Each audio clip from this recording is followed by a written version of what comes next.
फिर अपने धाम में चले गए। वैसे ही आज के दिन स्वामीनारायण भगवान इस भूमंडल से तिरोधान होकर अपने अक्षरधाम में पधारे। वो आज दिन है, ज्येष्ठ सुदी दशमी का दिन है। आज के दोपहर के समय भगवान अंतर ध्यान हुए थे, तो आज के दिन भगवान का वो दिन है। 49 साल तक भगवान इस भूमंडल पर रहे और इतनी छोटी उम्र में भी भगवान ने इतने बड़े दिव्य कार्य किए। छपैया में भगवान का जन्म हुआ, 3 साल तक छपैया में रहे, फिर अयोध्या में पधारे, वहां पर बाल लीलाएं करके खूब भक्तों को सुख प्रदान किया और फिर 11 साल की उम्र में घर का त्याग करके निकल गए। पूरे भारत भर की यात्रा कर 6 देश और 17 राज्य की यात्रा करके 12,500 किलोमीटर की पैदल यात्रा और 11 साल की उम्र में 7 साल तक परिभ्रमण करते हुए लॉज में पधारे। फिर वहां पर रामानंद स्वामी के संतों का मिलन हुआ, पिपलाड़ा में रामानंद स्वामी का मिलन हुआ और फिर धर्मधुरा संभाल के, फिर जयपुर में गादी वगैरह संभाल के पूरे गुजरात में वगैरह राज्यों में विचरण करके पूरा स्वामीनारायण संप्रदाय का स्थापन किया और 49 साल में भगवान तिरोधान हुए। वो आज का दिन है। तो आज के दिन जब भगवान धाम में पधारे तो भगवान का भक्तों ने भाव से दिव्य अभिषेक किया, तो आज हम भी भगवान का अभिषेक करेंगे। आप सबको लाभ लेना है ना भगवान के अभिषेक का।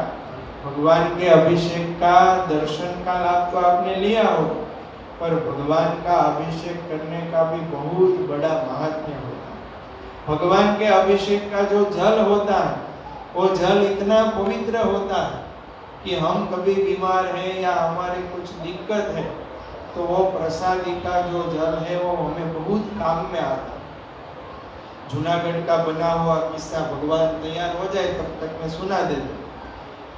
जूनागढ़ में एक भक्त थे, अपने घर में रहते थे, पर उनका जो घर था, उनकी जो कंपाउंड दीवार रहती है ना घर की, उसके बाउंड्री, उसके अंदर एक दरगाह पीर की जगह थी। वहां पर किसी मुसलमान का वो समाधि था। तो हर रोज रात को जिसकी वो पीर की जगह थी, रात को रथ में बैठकर आता था और उस जगह में वो समा जाता। अब भगत का घर, उनके आंगन में ही ये प्रसंग होता था। भगवान के भक्त थे तो उनको डर नहीं लगता था, पर उनके छोटे छोटे बच्चे हैं, भूत का डर तो लगता है ना। आपने कभी भूत देखा है? देखना है भूत? आप किसको देखना है? भूत देखने से पहले पूरी तैयारी होनी चाहिए। यदि ऐसे ही भूत देख लिया तो फिर 1 नंबर 2 नंबर वहीं हो जाता है। 1 नंबर 2 नंबर में समझते हो ना? हाँ। एक भाई थे ना, ऐसे तलवार घुमा रहे थे, तो दूसरे व्यक्ति ने आकर पूछा कि क्या कर रहे हो? तो बोले भूत को भगा रहा हूं। तो बोले भूत ने तुम्हारा क्या बिगाड़ा? तो बोले भूत ने मेरा पेंट बिगाड़ा। तो ये भगत के घर में ऐसा प्रसंग होता था तो उनके बच्चे थोड़े डरते थे। तो वो जूनागढ़ नारायणदास स्वामी के पास गए और स्वामी को बोला कि स्वामी ऐसा है तो क्या करे? तो स्वामी जी ने उसको भगवान के अभिषेक का जल दिया।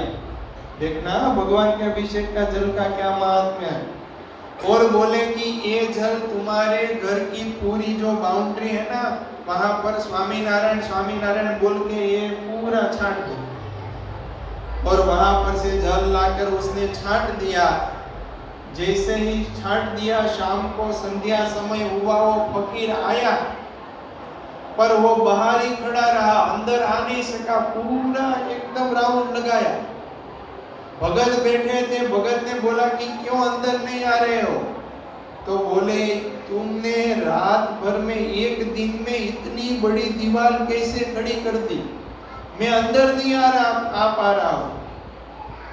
तो भगत बोले मेरे नारायणदास स्वामी ने प्रसादी का जल दिया था, वो मैंने लगाया है।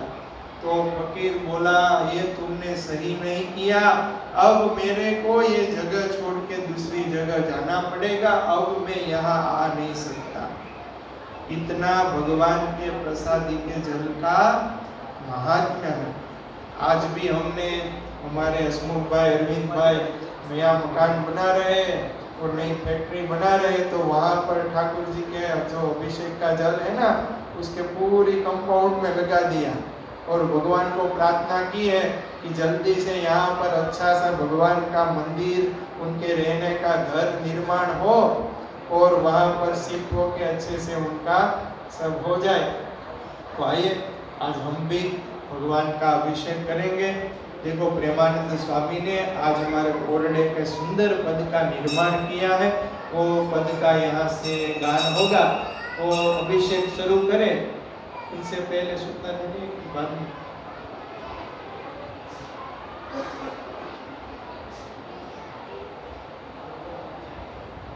अभिषेक पछी।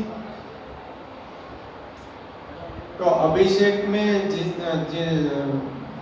जैसे बोला जाए वैसे ही खड़ा होकर आना है, नहीं तो हाँ सब आप सबको भगवान के अभिषेक का दिव्य दर्शन करना है।